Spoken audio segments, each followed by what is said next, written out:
नमस्कार साथियों, स्वागत है आप सभी का अपने प्यारे परिवार रैंकर्स गुरुकुल में। कैसे हैं सभी प्यारे बच्चों? उम्मीद है आप लोग बहुत शानदार, लाजवाब और ज़बरदस्त होंगे। एक बार फटाफट से सभी साथी हमारे कमेंट करके बताएंगे कि आप लोग कैसे हैं।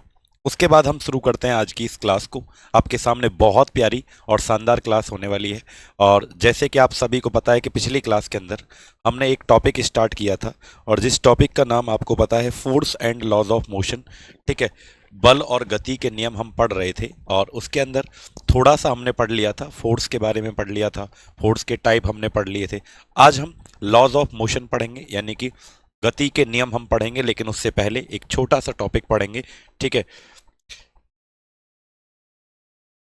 और जिस टॉपिक का नाम होगा इनर्शिया, यानी कि जड़त्व के बारे में आज हम पढ़ेंगे। ठीक है, एक बच्चा लिख रहा है सर मजा आया, कल मजा आया सर। हाँ, बहुत मजा आया कल।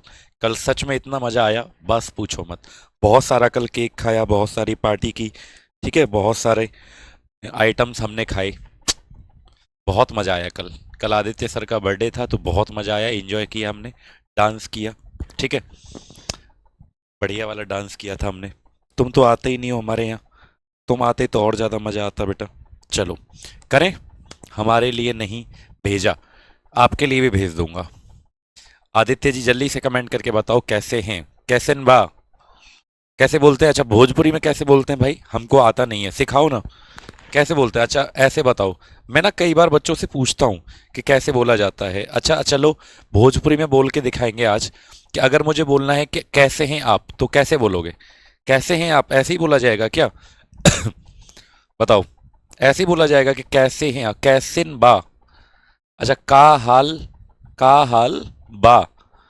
और कैसे बोलते हैं? पलक बेटिया बताएगी, सीमा, कुलदीप, सागर, ज्योति, सभी लोग बताओ कैसे बोलते हैं भाई। बहुत बढ़िया, का हाल बा। ठीक है, ओके। कैसे हाल बा रहुआ के। ठीक है। चलो, अब पढ़ लेते हैं भाई, हम सीख नहीं पाएंगे लग रहा है, बहुत कठिन है यार, बहुत कठिन है भोजपुरी बोलना। ठीक है, कैसे सीख पाएंगे हम यार? इसमें ना वायर में प्रॉब्लम फिर से होने लगी। पिलर, स्क्रीन बंद हो जाता है क्या कभी कभी? चलो उसको ठीक करवा देंगे हम। भोजपुरी हम कैसे सीख पाएंगे? कोई बताओ ना कि हम कैसे सीख सकते हैं भोजपुरी। है कोई तरीका? हमको बहुत अच्छा लगता है यार, कितने प्यार से बोलते हैं भोजपुरी, सच में कितने अच्छे से बोलते हैं। जैसे हमारे है ना यूपी में क्या होता है, दिल्ली में क्या होता है कि बहुत इज्जत से नहीं बोला जाता, बहुत रेस्पेक्टफुली वर्ड यूज नहीं होते, लेकिन भोजपुरी एक ऐसा है भाई, बिहार में हमेशा इतना इज्जत से बोला जाता है, इतना प्यार से बोला जाता है।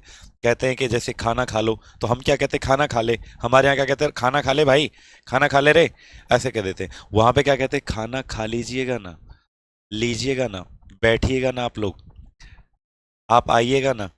कितने प्यार से इज्जत से बोला जाता है, बहुत मतलब अच्छा लगता है हमको भोजपुरी लैंग्वेज। ठीक है, चलो बेटा, तो कल हमने क्या किया था? फोर्स के टाइप पढ़ रहे थे बाबू हम। ठीक है, चैप्टर जो हमारा स्टार्ट हुआ था, चैप्टर जो हमारा स्टार्ट हुआ था वो था बेटा force and laws of motion. Force and laws of motion, बल और गति के नियम हम पढ़ रहे थे बेटा। ठीक है, पढ़ रहे थे बल तथा गति के नियम। बल तथा गति के नियम हम बच्चे पढ़ रहे थे, जिसके अंदर फोर्स हमने पढ़ लिया था, और लॉज ऑफ मोशन पढ़ेंगे, यानी कि टाइप ऑफ फोर्स भी कल हमने पढ़े थे। एक बार फिर से बताएंगे आपको। ठीक है, हमने कल पढ़ा था फोर्स, बल हमने पढ़ा था, उसके बाद हमने पढ़ा था टाइप्स ऑफ फोर्स, फॉर्मूला पढ़ा था, उसकी यूनिट पढ़ी थी। टाइप्स ऑफ फोर्स यानी कि बल के प्रकार हमने पढ़े थे। क्या पढ़े थे बेटा? बल के प्रकार हमने पढ़े थे। टाइप्स ऑफ फोर्स यानी कि बल के प्रकार हमने पढ़े थे, बताओ। प्रियांक बेटा 4 पेज छोड़ दो। ठीक है, चलो अब हम शुरू करते हैं। देखो कल हमने क्या पढ़ाया था आपको? कल हमने आपको कांटेक्ट और नॉन कांटेक्ट फोर्स के बीच में डिफरेंस बताया था बेटा। सर जी बिहार में आइए, आप बोलना सीख जाएंगे। ठीक है, मैं सोच रहा हूँ कि आप में से ना किसी के यहाँ 10-15 दिन रह के आऊँ, तो फिर गांव में रहने से अच्छा भी लगेगा, मुझे मज़े भी आएगा, तो मैं आना चाहता हूँ, तुम्हारे घर में ना 10-15 दिन रहना चाहता हूँ। कितना अच्छा लगेगा ना कि पेड़ की छांव में आराम से खाट बिछा के सो रहा हूँ मैं, और तुम्हारे घर तुम्हारे गांव में आराम से घूम रहा हूँ 10-15 दिन, फिर वहां पे सीख भी जाऊंगा मैं। ठीक है, बहुत सारी चीजें। चलो, तो बेटा मैंने कहा कि जब हम पढ़ रहे थे टाइप्स ऑफ फूड्स, तो हमने कल आपको दो पढ़ाए थे, थोड़ी जल्दी में थे कल, क्योंकि बेटा कल बर्थडे सेलिब्रेशन था और इस वजह से मैंने क्लास भी आपकी ली थी। बल के प्रकार हमने दो पढ़े थे। इनकी डेफिनेशन तो बेटा मैंने लिखवा दी थी। बल के दो प्रकार, इसकी डेफिनेशन तो मैंने लिखवा दी थी। जैसे एक हमारा क्या होता था बेटा, कांटेक्ट फोर्स। देखो एक बार फिर से रिवीजन करवा रहा हूँ, मतलब लिखूंगा नहीं, बस समझा दूंगा बेटा। कल हमने ये लिख लिया था, है ना, बस समझा दे रहा हूँ। चलो, तो लिखो बेटा, कांटेक्ट फोर्स इसे क्या कहते हैं, स्पर्शी, स्पर्शी या बेटा संपर्की, या संपर्की बल इसे कहा जाता है। स्पर्शी, हाँ सबके घर आऊंगा, तुम चिंता मत करो। ठीक है, सबके घर आऊंगा मैं, सबके गांव में आऊंगा।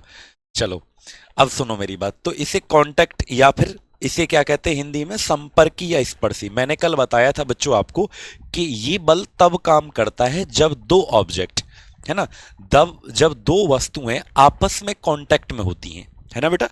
कांटेक्ट फोर्स कब काम करता है, स्पर्शी या संपर्की बल तब लगता है जब दो वस्तु आपस में कांटेक्ट में होती हैं, संपर्क में होती हैं, तो उसे हम क्या कहते हैं, कांटेक्ट फोर्स के नाम से जानते हैं। कल हमने आपको बता दिया था।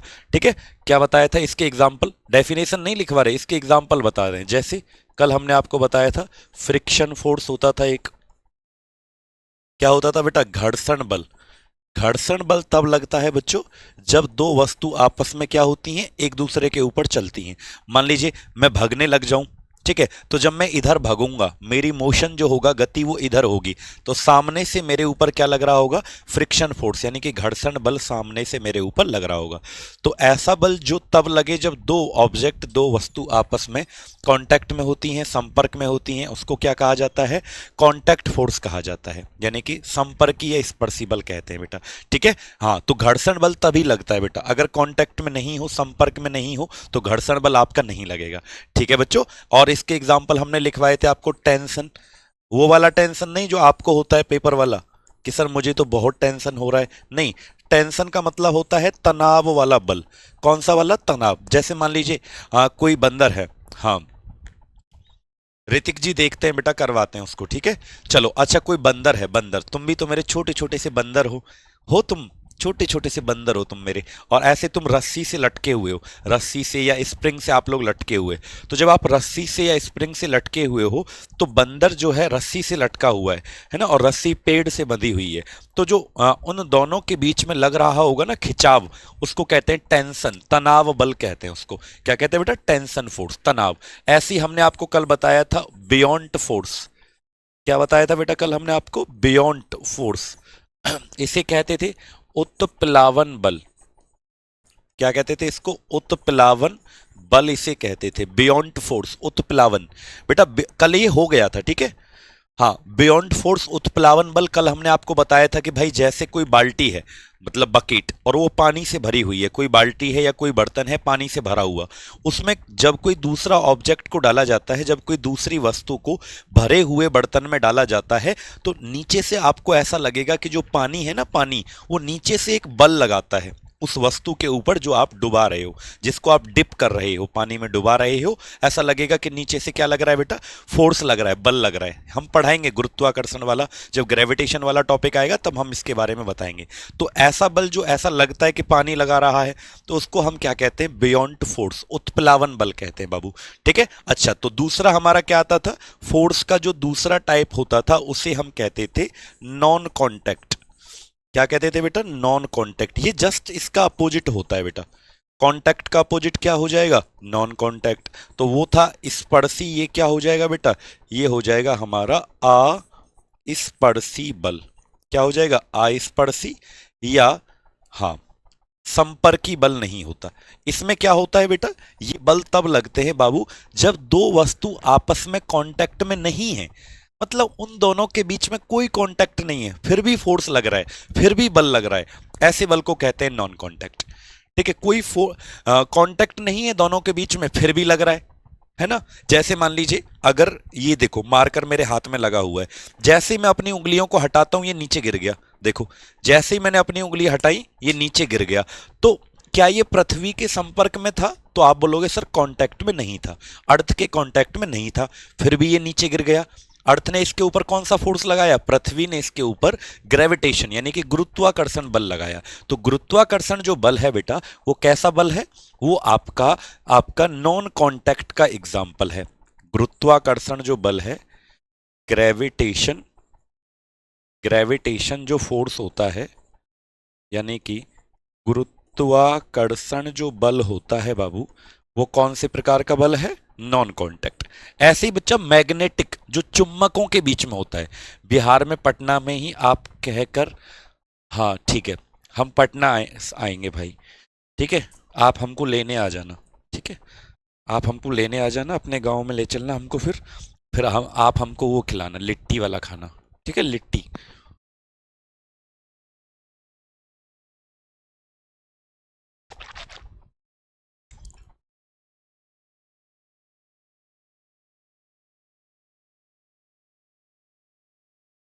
चलो, तो ग्रेविटेशनल फोर्स क्या हो जाएगा बेटा? गुरुत्वाकर्षण बल दूर से ही लग जाता है। अब बात करते हैं चुम्बक। बेटा आपने मैग्नेट देखा है कभी?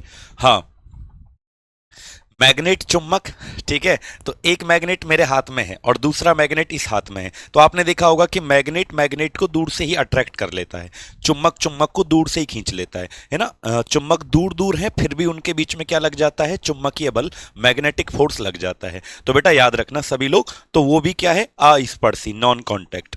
तो जो मैग्नेटिक फोर्स होता है, मैग्नेटिक फोर्स जो होता है, मतलब चुंबकीय बल जो होता है, चुंबकीय बल, वो कैसा होता है हमारा? नॉन कांटेक्ट, ठीक है। एक और होता है बेटा, आप खाली बोलते हैं, अच्छा जी, ऐसा तो नहीं है, हम तो गए थे एक बार, पता है। चलो अच्छा बताओ, एक होता है बेटा, आपको पता है, एक पॉजिटिव चार्ज होता है, एक होता है नेगेटिव चार्ज। तो प्लस जो होता है पॉजिटिव धनावेश जिसे कहते हैं हिंदी में, वो नेगेटिव यानी ऋणावेश को क्या कर लेता है? खींच लेता है, अट्रैक्ट कर लेता है, ठीक है। एक बल होता है, ठीक है। तो प्लस जो है वो माइनस को क्या कर लेगा? अट्रैक्ट कर लेगा। प्लस प्लस को क्या करेगा? भगा देगा। माइनस माइनस को क्या करेगा? भगा देगा। तो बच्चों आपको पता है कि आवेश जो होते हैं, चार्ज, उनके बीच में क्या होता है? एक फोर्स लगता है, ठीक है। तो वो दूर से ही लग जाता है, ऐसे थोड़ी। देखो एक चार्ज यहां पे है, एक यहां पे है, तो दूर से ही वो एक दूसरे को क्या कर लेते हैं? आकर्षित, अट्रैक्ट कर लेते हैं बेटा, ठीक है। हाँ, कभी कभी मैग्नेट क्या करती है? रिपेल भी करती है। तो बेटा मैं कह रहा हूं कि भाई मैग्नेटिक जो फोर्स है वो अट्रैक्टिव भी होता है, वो तो बाद में पढ़ेंगे जब चुंबक वाला चैप्टर पढ़ाएंगे। बट तुम ये बताओ मेरी जान, कि ये लग तो दूर से ही जाता है ना, चुंबकीय बल दोनों दूर दूर है फिर भी लग जाता है। आवेश जो होते हैं, चार्ज, वो दूर दूर है फिर भी लग जाता है, खींच भी लेते हैं और भगा भी देते हैं। सेम होते हैं तो भगा देते हैं, एक जैसे होते हैं तो, और विपरीत होते हैं, अपोजिट, तो खींच लेते हैं, अट्रैक्ट कर लेते हैं। तो बेटा उस बल को कहते हैं हम कुलाम्बिक फोर्स। क्या कहते हैं बिटिया? कुलाम्बिक फोर्स कहते हैं। हिंदी में क्या कहते हैं उसको? कुलाम्बिक बल। अरे, कुलाम्बिक बल, ठीक है। या इसी को हम कहते हैं इलेक्ट्रोस्टैटिक फोर्स। इसी बल को क्या कहा जाता है बेटा? इसी को कहा जाता है इलेक्ट्रोस्टैटिक, हिंदी में कहते हैं विद्युत स्थैतिकी बल, विद्युत स्थैतिकी बल, ठीक है। एक ही बात है, या तो कुलाम्बिक कह लो या इलेक्ट्रोस्टैटिक कह लो, एक ही बात है बेटा मेरी जान, ठीक है। धीरज बहुत हंस रहा है आज। तुम्हारी पिटाई नहीं करनी हुई ना बहुत दिन से, तुम लोग पिटे नहीं हो बहुत दिन से। तो ये आवेशों के बीच में लगता है बेटा, कुलाम्बिक या विद्युत स्थैतिकी बल किसके बीच में लगता है? मैं लिख दूं, क्योंकि तुम पागल बच्चे हो ना, तुम भूल जाओगे। ये लगता है आवेशों के बीच में, जब इलेक्ट्रिसिटी वाला टॉपिक पढ़ाएंगे तो बताएंगे। चार्ज के बीच में लगता है ये ना, आवेशों के बीच में। समझ में आया आप लोगों को? हाँ बेटा, वो भी आपका नॉन कांटेक्ट है। अवशिक जो दूर से लगे, ऐसी चीजें जो दूर से एक दूसरे को खींच लें। जैसे तुम मुझे दूर से ही अट्रैक्ट कर रहे हो और मैं तुमको दूर से ही अट्रैक्ट कर रहा हूं। बेटे सब समझता हूं मैं। हमारे और आपके बीच में कैसा अट्रैक्शन है? दूर से ही अट्रैक्शन हो रहा है, पास में तो तुम मेरे नहीं हो, मैं तो तुम्हारे पास में नहीं हूं, तो हम दोनों के बीच में कौन सा फोर्स लग रहा है? नॉन कॉन्टेक्ट, अस्पर्शी बल लग रहा है। ठीक है, तो बेटा ये दो टाइप के फोर्स होते हैं, मेनली दो टाइप के फोर्स होते हैं, एक कॉन्टेक्ट और एक क्या होता है? Non contact. ठीक है, आगे चलें। अब सुनो दूसरा बेटा, कुछ ना फोर्स के दूसरे भी टाइप होते हैं, लिखो अनदर टाइप्स ऑफ फोर्स। एक और हेडिंग डालो बेटा, बल के दूसरे भी प्रकार होते हैं। ठीक है, बल के दूसरे प्रकार लिखो, बल के दूसरे प्रकार। चलो बेटा, बल के ना कुछ दूसरे भी टाइप होते हैं, बल के कुछ दूसरे भी प्रकार होते हैं। लिखने तो दिया करो, लो भाई लिख लो। अरे ये तो कल भी लिखवा दिया था पागल, कल भी लिखवा दिया था ये तो। संडे को ऑफ रहता है क्या? नहीं। एक लिख रहा है, सर आप इतने गोरे कैसे हो, लगता है इंडिया के नहीं हो। अच्छा, मैं वहां से आया हूँ, रसिया से। तुम लोग भाई साहब,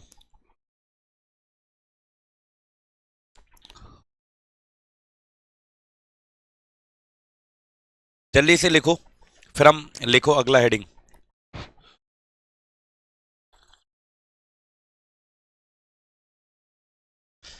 सुबह से अब चाय पी है मैंने, अब सुकून मिला है थोड़ा, क्योंकि आज सुबह से कोई यूट्यूब की क्लास नहीं हुई। तुम लोग हमारी यूट्यूब की क्लास जरूर देखा करो, ठीक है? शाम को 8 बजे चलती है, आज होगी वो। रेलवे वाले बच्चे तो जरूर देखा करो, RG state exam YouTube channel पर। ठीक है, फ्री है एकदम, क्वेश्चन की प्रैक्टिस होती है वहां पे, है ना? क्वेश्चन कर लिया करो, रात को 8 बजे डेली चलती है।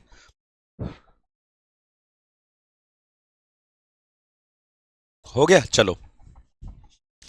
अब सुनो बाबू, देखो अब है बल के दूसरे प्रकार, another type of force, heading डाल लो। अब देखो बेटा, अब इसे ना पहले समझेंगे, बोर्ड पर देखते रहेंगे। चलो, एक आता है हमारा, लिखें, एक आता है बेटा बैलेंस्ड फोर्स। क्या आता है? सबसे पहला आता है, लिखो, बैलेंस्ड फोर्स। इसे कहते हैं संतुलित बल। क्या कहते हैं बेटा इसको? बैलेंस्ड फोर्स को हिंदी में कहते हैं संतुलित बल। जरा ध्यानपूर्वक सुनना बच्चा, इसे कहते हैं बैलेंस्ड फोर्स, संतुलित बल। और बाबू एक आता है हमारा, मेरे छोटे छोटे बाबू,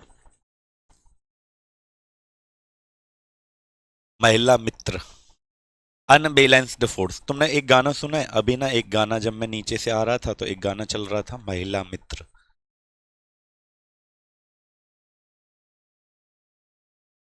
मन तू मेरी महिला मित्र, अनबैलेंस्ड फोर्स।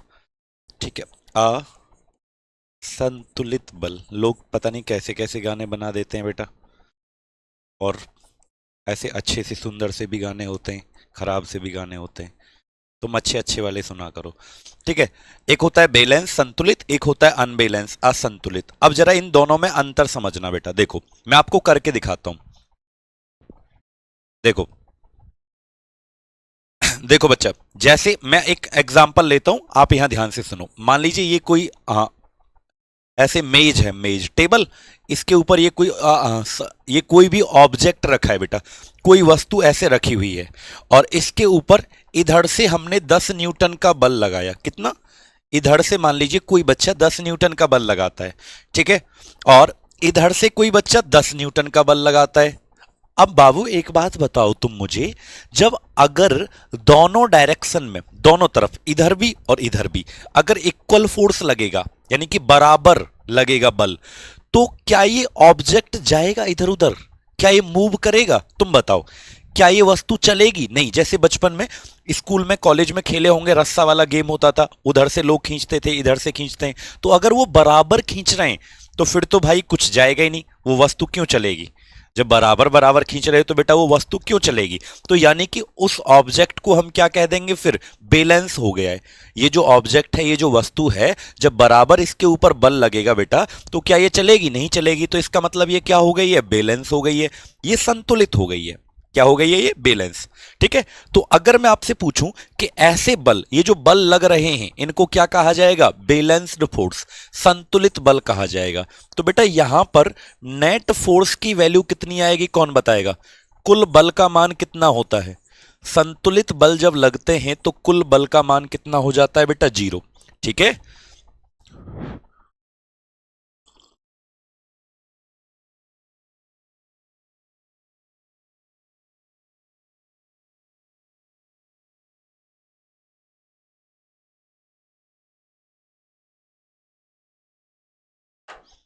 चलो बताओ, कुल बल कितना हो जाता है? जीरो। स्थिर अवस्था में रहेगी ना बेटा, किस में हो जाएगी? रेस्ट में। वो तो वहीं रहेगी, इधर उधर जाएगी नहीं, है ना? तो नेट फोर्स जो होगा बेटा, कुल बल, इधर से इधर कट जाएगा ना बेटा, इधर से इधर कट जाएगा, तो नेट फोर्स की वैल्यू कितनी हो जाएगी? जीरो। अच्छा एक बात बताओ, पिछली क्लास में, है ना, पिछली से पिछली क्लास में हमने आपको एक चीज बताई थी, आपसे पूछना चाहता हूं, जवाब दोगे मुझे? मेरे बच्चे हो ना छोटे छोटे से, अगर तुम सच में मेरे छोटे भाई बहन हो तो जवाब देंगे आज पक्का। अच्छा बताओ, एसिलरेशन का मतलब क्या होता था? त्वरण किसे कहते हैं? बस इतना बता दो, एक लाइन में बताएंगे बस। एसिलरेशन किसे कहते हैं? त्वरण। त्वरण शब्द का क्या अर्थ होता है? चलो बताओ, कौन बताएगा? त्वरण का अर्थ क्या होता है? तो आपको पता है क्या बोलना था? आपको बोलना था सर, वेग का परिवर्तन, वेलोसिटी में जो चेंज होता है उसे त्वरण कहते हैं। चेंज इन वेलोसिटी, है ना, उसे क्या कहा जाता है? एसिलरेशन। वेग का परिवर्तन अगर कहीं पर होता है तो उसको क्या कहते हैं? त्वरण कहते हैं। तो बाबू एक बात बताओ, जब ये ऑब्जेक्ट बैलेंस हो गया, जब ये वस्तु संतुलित हो गई ना, तो इधर जा रही ना उधर जा रही, है ना, तो फिर एसिलरेशन क्या खाक होगा? कुछ नहीं होगा, एसिलेशन तो होगा ही नहीं ना। जब ऑब्जेक्ट ना तो इधर जा रहा ना इधर जा रहा, वो तो वहीं रुका हुआ है। तो जब रुका हुआ है तो वेलोसिटी में चेंज नहीं हुआ, वेग में परिवर्तन नहीं हुआ, और जब वेग में परिवर्तन नहीं हुआ तो बाबू एसिलरेशन जो होगा, त्वरण जो होगा, वो क्या हो जाएगा? जीरो। तो आंसर क्या आएगा? बोलो। बैलेंस्ड फोर्स की कंडीशन में नेट एसिलरेशन, नेट एसिलरेशन मतलब कुल त्वरण जो होगा वो क्या हो जाएगा? जीरो। क्योंकि बेटा वेलोसिटी में चेंज तो हुआ ही नहीं है, वेग में परिवर्तन हुआ नहीं, तो त्वरण का मान क्या होगा? जीरो। ठीक है, बताओ। चलो, समझ में आया सबको? तो बस ये दो पॉइंट आपको इसके अंदर क्या करने याद, बैलेंस फोर्स के अंदर दो पॉइंट याद रखने, कि ऑब्जेक्ट क्या होगा बेटा? नेट फोर्स उस पर जीरो, और बेटा नेट एसिलरेशन क्या हो जाएगा? जीरो। बस ये दो बात याद रखना, ठीक है? समझ में आया आप लोगों को? चलो अब हम आगे चलते हैं। हमारे छोटे छोटे छोटा सा बाबू, छोटा सा बाबू, अब सुनो, अब चलते हैं अनबैलेंस की तरफ ना। अनबैलेंस क्या होगा? देखो, मान लीजिए ये कोई टेबल है, मेज है, इसके ऊपर कोई ऑब्जेक्ट रखा है, कोई वस्तु रखी हुई है, और इसके ऊपर 15 न्यूटन का तो बल इधर लगता है, 15 न्यूटन का बल तो उधर लगता है, और भाई बेटा 20 न्यूटन का बल इधर लगता है। 15 का उधर लगा, 20 का इधर लगा, तो आप मुझे कमेंट करके बताओ कि ऑब्जेक्ट किधर चलेगा? किधर चली, किधर चली? ऑब्जेक्ट किधर चलेगा? एक तरफ से तो लग रहा है 15 न्यूटन, एक तरफ से कितना लग रहा है? 20 न्यूटन, तो वस्तु किधर चलेगी? जिधर ज्यादा फोर्स लग रहा होगा, सीधी सी बात है, 20 वाले की तरफ तो चलेगी, है ना, क्योंकि ज्यादा फोर्स लगा रहे हो आप लोग, जल्दी से बता दो धीरज, है ना? तो इसका मतलब अब जो ऑब्जेक्ट है वो चलने लग जाएगा। मैं खींच रहा हूं 20 की तरफ, मैं खींच रहा हूं 20 की तरफ, और कोई खींच रहा है 15 से, तो मेरी तरफ चलेगा ना, क्योंकि मैं ज्यादा लगा रहा हूं बेटा, है ना? तो बेटा ऑब्जेक्ट जो होगा उसमें कुछ ना कुछ क्या लग रहा होगा? नेट फोर्स लग रहा होगा। यानी कुल बल कुछ तो होगा, कुल बल कुछ तो होगा, कुल बल जीरो नहीं होगा। नेट फोर्स क्या नहीं होगा? नेट फोर्स आपका जीरो नहीं होगा। ठीक है, बिल्कुल। बोनू जी जल्दी से बताओ, नेट फोर्स क्या आएगा? 20 में से 15 को घटा दो, 20 माइनस 15 5 आ जाएगा, है ना? यानी इट मीन्स मैं ये कह रहा हूं बाबू, कुछ तो फोर्स लगेगा ऑब्जेक्ट के ऊपर, बट क्या नहीं आएगा? नेट फोर्स जीरो आपका नहीं आएगा। तो मैंने क्या लिखा? Net force is not equal to zero, कुल बल जीरो नहीं होगा। अच्छा एक बात बताओ, जब वो चलने लग जाएगा, जब चलने लग गया तो वेलोसिटी तो होगी उसके अंदर। बेटा एक बात बताओ, पहले तो रखा हुआ था, फिर वो चलने लग गया, तो कुछ तो वेलोसिटी उसके अंदर आई होगी, कुछ तो वेग उसके अंदर आया होगा, और जब वेलोसिटी में चेंज हुआ, इसका मतलब वेलोसिटी के चेंज को क्या कहते हैं? वेग के परिवर्तन को त्वरण कहा जाता है, एसिलरेशन कहा जाता है। तो बेटा इसका मतलब उसमें थोड़ा सा क्या होगा? एसिलरेशन भी होगा। तो नेट एसिलरेशन, सर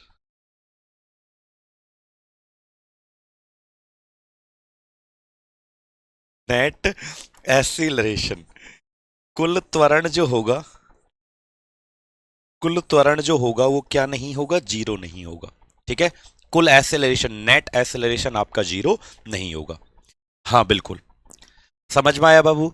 तो कुल, बस दोनों पॉइंट एक दूसरे के अपोजिट है। देखो यहां पर क्या थे, दोनों जीरो, नेट फोर्स भी जीरो, नेट एसिलरेशन भी जीरो, यानी कि कुल बल भी जीरो हो गया, कुल त्वरण भी जीरो हो गया। लेकिन यहां पे क्या हो जाएगा, नेट फोर्स भी जीरो नहीं होगा, कुल बल भी जीरो नहीं होगा, और कुल त्वरण भी जीरो नहीं होगा। बस दो दो अलग अलग बात याद रखना। ठीक है, चलो चलो चलो बताओ, समझ में आया आप लोगों को? प्लीज सर बता दीजिए ना, जीके जीएस कैसे याद करें हम। हमारा कांटेक्ट नंबर ले लीजिए आप, इस पे कॉल कर लेना, हम आपको बता देंगे। जब हम मैसेज करना, सॉरी कॉल नहीं, मैसेज कर देना। ठीक है, कोनो समस्या है तो हम आपसे बात कर लेंगे ज्यादा। बताओ, ठीक है। चलो बेटा, यहां तक आई थिंक आपको दोनों पॉइंट समझ में आ गए होंगे, ये दोनों टाइप के फोर्स। जिनको समझ में आ गए एक बार यस लिखें, फिर आगे चलते हैं हम। ठीक है, तो बैलेंस फोर्स में बेटा नेट फोर्स जीरो, कुल बल जीरो, कुल त्वरण जीरो। अनबैलेंस फोर्स, असंतुलित बल में नेट फोर्स भी जीरो नहीं होगा, कुल बल भी जीरो नहीं होगा, और कुल त्वरण भी जीरो नहीं होगा। ठीक है, चलो अब हम चलते हैं, हेडिंग डाले इनर्सिया। अगला हमारा टॉपिक क्या आता है बेटा, हेडिंग सभी लोग डालेंगे, छोड़ महिला मित्र का चक्कर में बहू बन के आ जाऊंगी। इनर्सिया, जड़त्व हेडिंग डाल लीजिए आप लोग। क्या हेडिंग डालेंगे बेटा, इनर्सिया, जड़त्व। बिल्कुल युवराज जी, बिल्कुल हो सकता है। अब हेडिंग डालें जड़त्व। अब सुनो मेरी बात, ध्यान से सुनना अब मेरी बात। जड़त्व टॉपिक को अच्छे से समझा बेटा, ठीक है। कुंदन जल्दी से समझो। देखो जड़त्व क्या होता है, मैं आपको एक छोटी सी बात बताता हूं। मैं आपको एक छोटी सी बात बताता हूं आज। अब देते हो नंबर, कॉल उठाते नहीं हो। ओहो, उठा लेंगे बिटिया, बहुत बिजी रहते हैं हम, समझा करो तुम। उठा लेंगे, जब हम फ्री रहेंगे तो उठा लेंगे पक्का। अब सुनो मेरी बात, देखो इनर्सिया क्या होता है, ध्यान से सुनो। जड़त्व का मतलब क्या है बेटा, देखो आपको पता है, मैं एक चीज छोटी सी बताता हूं आपको। जैसे मान लीजिए आप, देखो कोई वस्तु या तो गति में हो सकती है या विराम में। कोई ऑब्जेक्ट या तो मोशन में हो सकता है या किस में हो सकता है, रेस्ट में। एक सेकंड रुकें बेटा।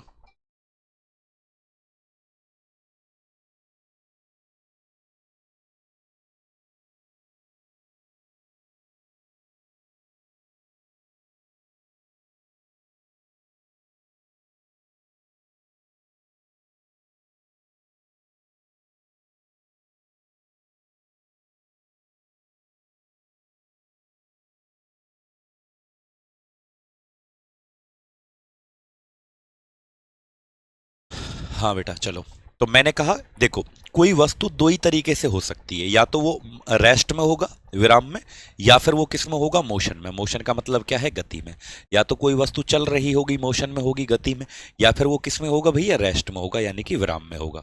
दो ही तरीके हैं उसके, ठीक है, या तो मोशन में या फिर रेस्ट में। ठीक, अब मेरी बात सुनो बेटा, अगर आप मोशन में हो यानी गति में हो, तो बच्चे आप ना गति में ही रहना चाहते हो हमेशा। और अगर आप रेस्ट में हो, विराम में, तो आप रेस्ट में ही रहना चाहते हो हमेशा। मतलब बाबू, जो जैसा है वैसा ही रहना चाहता है, कोई अपने आप में परिवर्तन नहीं करना चाहता, कोई अपनी पोजीशन, कोई अपनी स्टेट को बदलना नहीं चाहता। अगर आप गति में हो तो गति में ही रहना चाहते हो, अगर आप रेस्ट में हो, विराम में, तो विराम में ही रहना चाहते हो। और अगर कोई आपको बदलने की कोशिश करेगा तो आप उसका अपोज करते हो, आप उसका विरोध करते हो। जैसे आप चल रहे थे, गति कर रहे हो, और मैं आपको फोर्स लगाकर, मैं आपको बल लगाकर रोकने की कोशिश करूं, तो आप मेरा अपोज करोगे, आप मुझे विरोध करोगे मेरा। ठीक है, इसी अपोज करने का जो प्रॉपर्टी है, इसी विरोध करने की जो अवस्था है, इसे क्या कहते हैं, इनर्सिया यानी कि जड़त्व कहा जाता है बेटा। ठीक है, इनर्सिया का मतलब जड़त्व कहा जाता है। समझ में बेटा आया? अगर तो मतलब इनर्सिया कहता है कि इस दुनिया में हर चीज आलसी है। इनर्सिया क्या कहता है, इस दुनिया में हर चीज आलसी है। इस दुनिया में हर चीज आलसी है, ये कौन कहता है, इनर्सिया कहता है। इस दुनिया में हर चीज आलसी है, ये कौन कहता है? इनर्सिया यानी कि जड़त्व कहता है। ठीक है, हर चीज आलसी है इस दुनिया में। अब सुनो, इनर्सिया का मतलब समझ में आया बेटा? इनर्सिया का मतलब क्या होता है? अपोज करना, विरोध करना। ठीक है आदित्य जी, दे देंगे। ठीक है, लिखो। सुनो, हाँ लिखो। Inertia is the inertia is the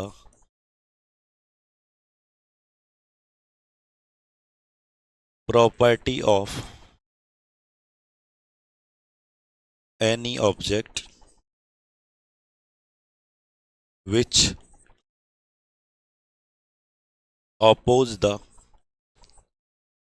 change in state of it, change in state of it लिखें। जड़त्व किसी वस्तु का वह गुण है, जड़त्व किसी वस्तु का वह गुण है जो उसकी अवस्था में, उसकी अवस्था में परिवर्तन का विरोध करता है, उसकी अवस्था में परिवर्तन का विरोध करता है,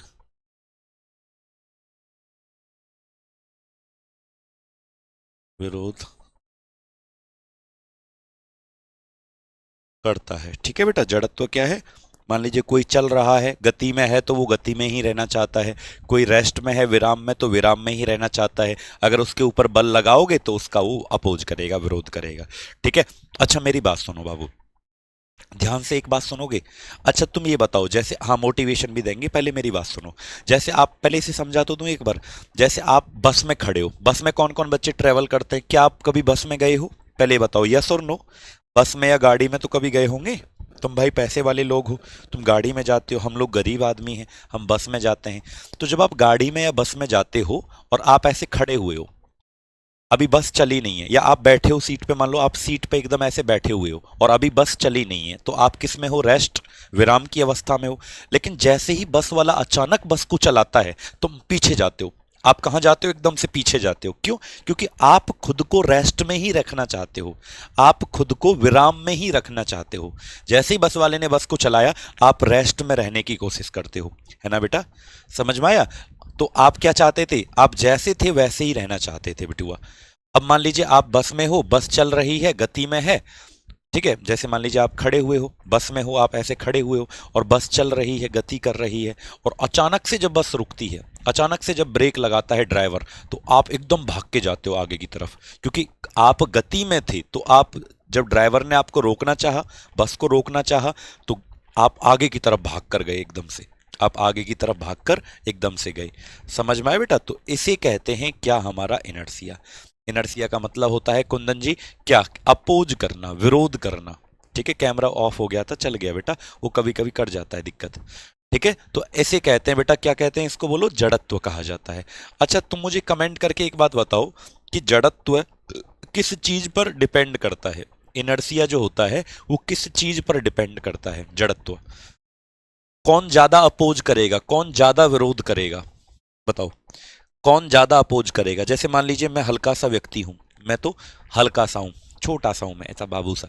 ठीक है, मैं छोटा सा हूं, मेरा जो मास है वो बहुत कम है। मान लीजिए मैं 65 kg का हूं, और कोई व्यक्ति है 100 किलो का, 100 kg का, तो उसमें कोई मुझ में कोई धक्का लगाता है, उसमें भी धक्का लगाता है।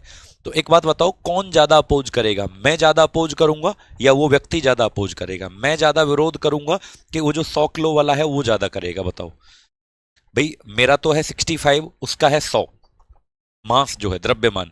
तो मैं ज्यादा अपोज करूंगा कि वो ज्यादा करेगा? बेटा आप कहोगे सर 100 किलो वाला तो एकदम ऐसे खड़ा रहेगा, उसको तो क्या ही धक्का मारोगे, खुद गिर जाओगे। तो जिसका मास बेटा ज्यादा होता है, जिसका द्रव्यमान ज्यादा होता है, उसका इनर्सिया भी क्या होता है माधवी? उसका इनर्सिया भी ज्यादा होता है। ठीक है, तो लिखो, inertia depend on, inertia depend on the mass of object, inertia depend on the mass of any object, लिखें जड़त्व किसी वस्तु के द्रव्यमान पर निर्भर करता है। द्रव्यमान पर निर्भर करता है। जड़त्व किसी वस्तु के द्रव्यमान पर निर्भर करता है। किस पे डिपेंड करता है बेटा? Mass of the object. ठीक है, चलो, मास ऑफ द ऑब्जेक्ट समझ में आया। अब आगे चलें। चलो, अब ये इनर्शिया जो होता है ये 3 टाइप का होता है बेटा। कितने टाइप का होता है? अगर कोई बोले कि जड़त्व कितने प्रकार का होता है तो आप बोलेंगे जड़त्व 3 प्रकार का होता है। ठीक है, तो अगर हम आपसे बताएं कि इनर्शिया कितने टाइप का होता है तो आप बोल देना टाइप्स ऑफ इनर्शिया, लिखें जड़त्व के प्रकार।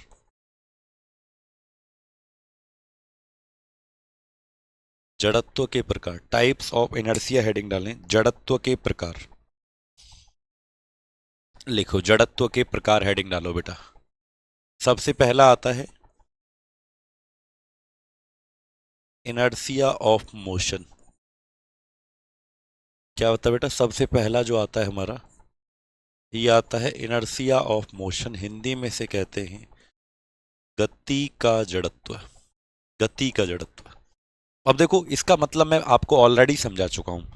ठीक है, जब वो 100 किलो वाला गिरेगा तब क्या होगा? तब तो भाई साहब तूफान आ जाएगा। हाँ, सुनो मेरी बात, मैं क्या कह रहा हूं, ध्यान से सुनना बेटा। मैंने कहा सबसे पहला जो टाइप आता है वो क्या आता है? इनर्शिया ऑफ मोशन, यानी हिंदी में कहते हैं गति का जड़त्व। अभी मैं तुमको ऑलरेडी समझा चुका हूं। गति का जड़त्व का मतलब ये है कि यदि कोई ऑब्जेक्ट मोशन में है, यदि कोई वस्तु गति में है, तो फिर वो गति में ही रहना चाहेगी। किस में रहना चाहेगी? गति में ही रहना चाहेगी। मैं क्या कह रहा हूं फिर से सुनो, लिखो। अगर गति का जड़, क्या लिखवाने की जरूरत है? अच्छा एक बताओ, क्या इसको लिखवाने की जरूरत है? In law inertia of motion का मतलब यह है कि जब बस चल रही थी तो आप किस में थे? मोशन में। जैसे ही बस वाले ने ब्रेक लगाया तो आप आगे की तरफ भाग कर जाते हैं। आगे की तरफ भाग कर गए तो इसका मतलब ब्रेक उसने लगाया था, बट आपने कोशिश की कि आप आगे जाओगे। आपने कोशिश की कि मैं तो मोशन में रहूंगा, गति में रहूंगा। ठीक है, क्या लिखवाने की आवश्यकता है? बेटा इनर्शिया ऑफ मोशन का मतलब है, मतलब मोशन में है,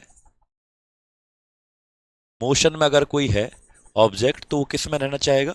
वांट्स टू, मैं शॉर्टकट में लिख देता हूं ताकि आपको बस थोड़ा सा अंदाजा हो जाए। Remain in the motion, wants to remain in the motion. मैंने क्या लिख दिया है?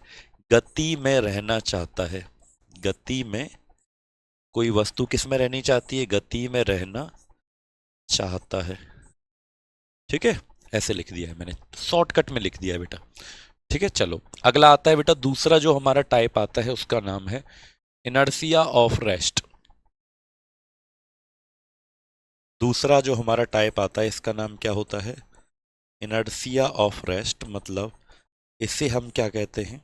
इसे हम कहते हैं विराम का जड़त्व। क्या कहते हैं इसको? इनर्शिया ऑफ रेस्ट को कहते हैं विराम का जड़त्व। विराम का मतलब क्या है कि अगर मान लीजिए कोई रेस्ट में है तो फिर वो किस में रहना चाहता है? रेस्ट में ही रहना चाहता है ना। जैसे आप बस में बैठे हुए हो तो बैठे ही रहना चाहते हो, चलाने की कोशिश करेगा तो फिर वो बेटा क्या करेगा? आप रहना चाहोगे। ठीक है, लिखो तो मतलब क्या हो जाएगा? वांट्स। कितनी मेहनत करवाते हो तुम मुझसे, देख लो।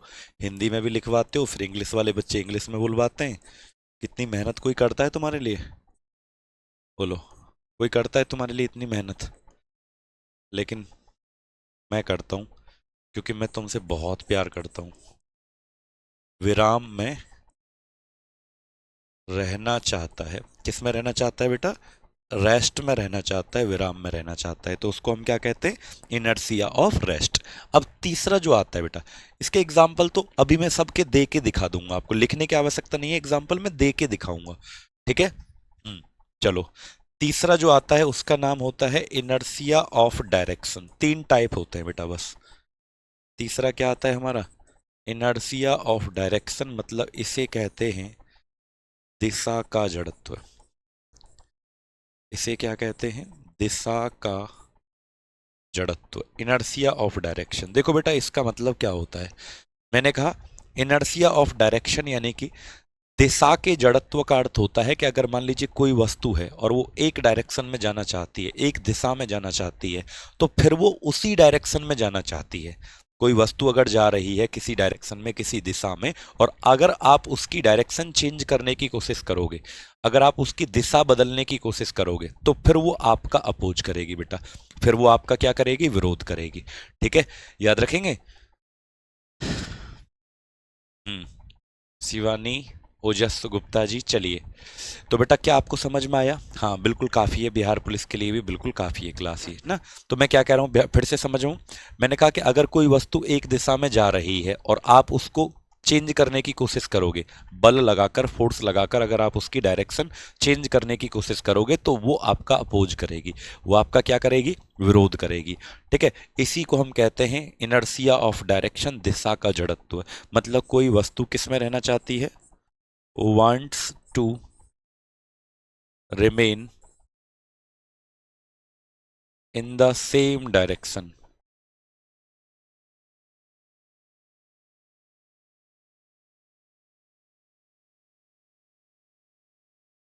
एक ही दिशा में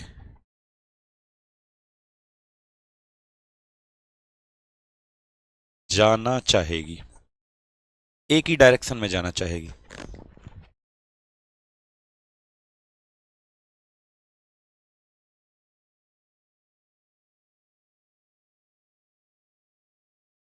ठीक है, want to remain in the same direction, वो एक ही दिशा में जाना चाहेगी बेटा, एक ही दिशा में जाना चाहेगी। ठीक है, हाँ, एक डायरेक्शन में जाना चाहेगी वो फिर। अब सुनो मेरी बात। अच्छा, इसके एग्जाम्पल क्या हो जाएंगे? मैंने अभी बस वाला एग्जाम्पल आपको दिया था बेटा कि अगर बस चल रही है, ठीक है, मूविंग ऑफ ए बस लिख लो, इसका एग्जाम्पल लिख लो, मूविंग ऑफ ए बस यानी बस का चलना। जब बस चल रही है और बस वाला जैसे ही ब्रेक लगाता है, तो आप एकदम, आपका माथा जो है, सर एकदम जागे लगता है, आगे सीट में जाके लगता है। ठीक है, तो वो आपका क्या है? Inertia of motion. रेस्ट का मतलब क्या है? जैसे अभी मैं इसका एग्जाम्पल लिखवा देता हूँ, है ना, एग्जाम्पल चलो एक दो लिख लो, जो जो एग्जाम में आ सकता है उसके उदाहरण में लिखवा देता हूँ। ठीक है, एग्जाम्पल उदाहरण लिखवा देता हूँ, देखो। देखो देखो प्रिया कह रही है पट से हेड शॉट। अच्छा, बताऊंगा अभी तुझे, मैं पिटाई करता हूँ मैं बहुत, पी नाम के बच्चों की। अब मेरी ध्यान से सुनो बेटा।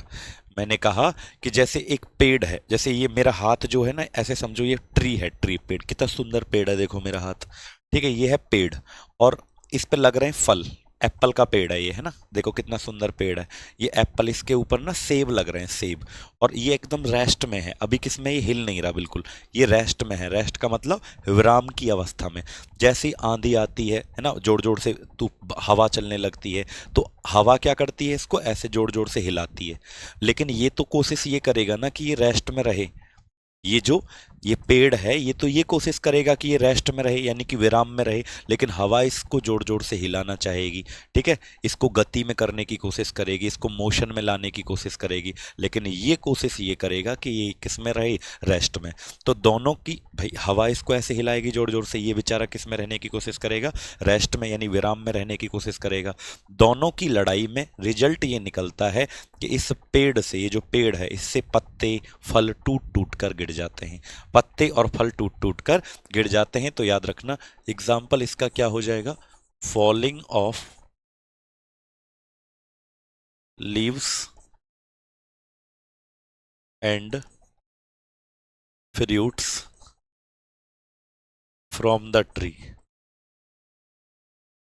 पेड़ से, पेड़ से पत्ती या फलों का गिर जाना। ठीक है, दूसरा लिख लो, दूसरा लिखवा लो। डस्ट पार्टिकल्स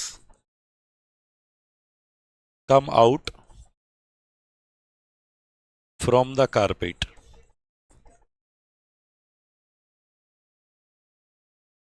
चादर से धूल के कण का बाहर आना। चादर से धूल का बाहर आना। चादर से धूल का बाहर आना क्या होता है बेटा? जैसे चादर है कोई, और चादर को ऐसे जोर जोर से आप फटकते हो, चादर को ऐसे पकड़ा और ऐसे एकदम से मारा, तो चादर में से जो धूल के कण होते हैं ना, छोटे छोटे डस्ट के जो पार्टिकल्स होते हैं, वो बाहर आ जाते हैं। धूल एकदम बाहर आ जाती है, देखा होगा आपने। ऐसे धूल, ऐसे चादर को पकड़ा और जोर से ऐसे फटका एकदम, तो चादर में से क्या हो जाता है, धूल के जो कण होते हैं वो क्या हो जाते हैं, बाहर आ जाते हैं। तो इसे क्या कहा जाता है बेटा? इसे इनर्सिया कहा जाता है। तो ये दोनों ही एग्जाम्पल आपके किसके हो जाएंगे? ये दोनों के दोनों उदाहरण आपके जड़त्व के हो जाएंगे। ठीक है, समझ में आया? बताओ, ये दोनों ही एग्जाम्पल किसके हो जाएंगे आपके? इनर्सिया के, जड़त्व के।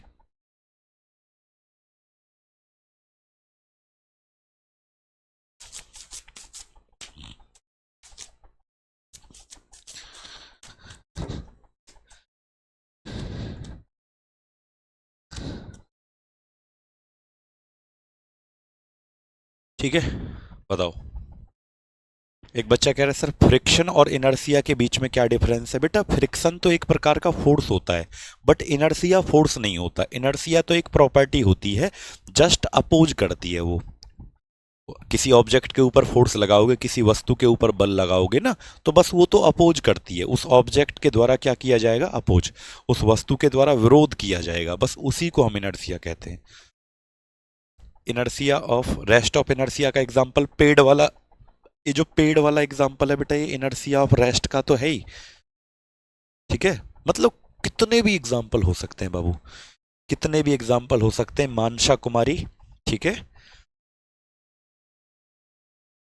इनर्सिया ऑफ मोशन के एग्जाम्पल क्या है? अरे बेटा, अरे पागल बच्चों, कितने भी एग्जाम्पल लिख लो।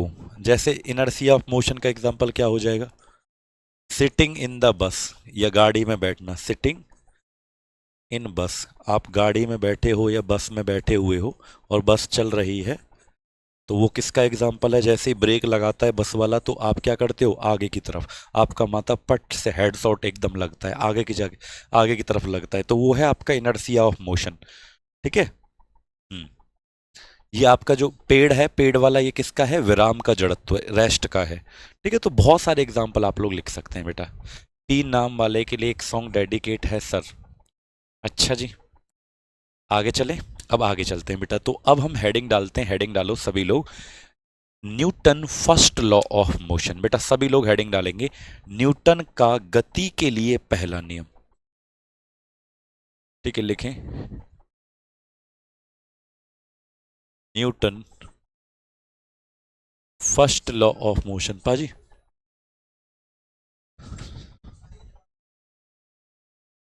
Newton first law of motion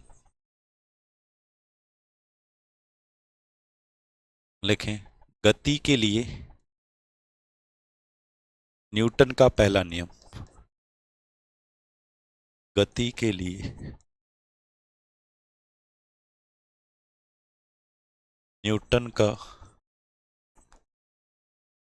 पहला नियम।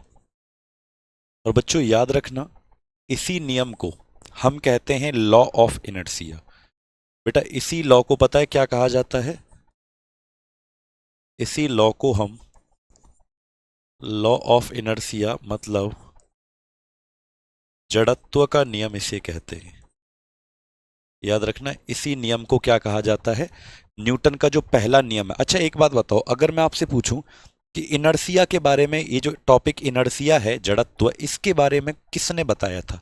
कौन साइंटिस्ट हैं जिन्होंने इनर्शिया के बारे में बेटा बताया था? बताओ। ठीक है, कौन व्यक्ति ऐसे हैं जिन्होंने इनर्शिया के बारे में बताया था? उसका नाम बताओ। तो बेटा याद रखना, उनका नाम है गैलीलियो गैली। ठीक है, ये वो व्यक्ति हैं,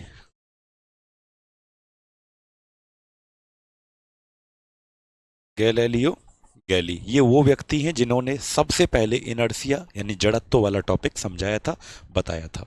ठीक है। हम्म डस्ट का एग्जाम्पल किसका है? डस्ट का एग्जाम्पल भी बेटा रेस्ट का है, विराम वाला। ठीक है, तो गैलीलियो गैली कहीं ये सोचो, कहीं गलती मत कर देना, कहीं सोचो कि न्यूटन ने बताया था इनर्शिया के बारे में। न्यूटन ने इनर्शिया के बारे में नहीं बताया था। न्यूटन ने इनर्शिया के बारे में नहीं बताया था, बल्कि गैलीलियो गैली जो साइंटिस्ट हैं, गैलीलियो गैली जो व्यक्ति हैं, उन्होंने इनर्शिया के बारे में बताया था। अब हम आते हैं न्यूटन के पहले नियम पर। कहाँ पे आते हैं? न्यूटन का फर्स्ट लॉ। और बेटा न्यूटन का जो फर्स्ट लॉ है, न्यूटन का जो पहला नियम है, ये जस्ट एकदम कॉपी है इनर्शिया का। ये एकदम जड़त्व का कॉपी है। किसका कॉपी है? एकदम इनर्शिया का, जड़त्व का कॉपी है। न्यूटन का जो पहला नियम है ना, वो जो बात इनर्शिया के अंदर कही गई थी, जो बात जड़त्व के अंदर कही गई थी, वही न्यूटन का फर्स्ट लॉ है, ऐसे समझो आप। ठीक है, वही न्यूटन का फर्स्ट लॉ है। सुप्रिया कह रही है सर डायरेक्शन वाला एग्जांपल दे दो।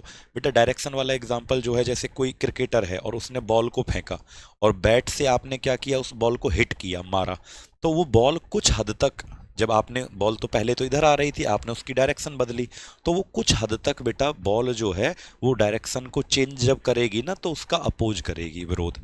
अच्छा, एक और एग्जांपल मैं देता हूँ डायरेक्शन का, ध्यान से समझना। जैसे आप गाड़ी में बैठे हो और आप एकदम, आपकी गाड़ी एकदम ऐसे सीधे चल रही थी, और जैसे ही गाड़ी इधर टर्न लेती है, आप इधर मुड़ते हो, आपका अलग ही एटीट्यूड है। गाड़ी इधर टर्न लेगी, इधर मुड़ेगी गाड़ी, तो आप इधर मुड़ते हो, इधर झुक जाते हो। क्यों भाई? तुम अपोजिट क्यों झुकते हो? आप खुद देख लेना। ठीक है, जब आप सीधे चल रहे थे, गाड़ी ऐसे चल रही थी, जब गाड़ी इधर मुड़ती है तो आप इधर मुड़ते हो, गाड़ी इधर मुड़ती है तो आप इधर मुड़ते हो। आपका अलग ही एटीट्यूड है, अलग ही नशा है, सस्ता नशा। ठीक है, क्यों भाई? तो ये है इनर्शिया ऑफ डायरेक्शन, इसी को कहते हैं दिशा का जड़त्व बेटा।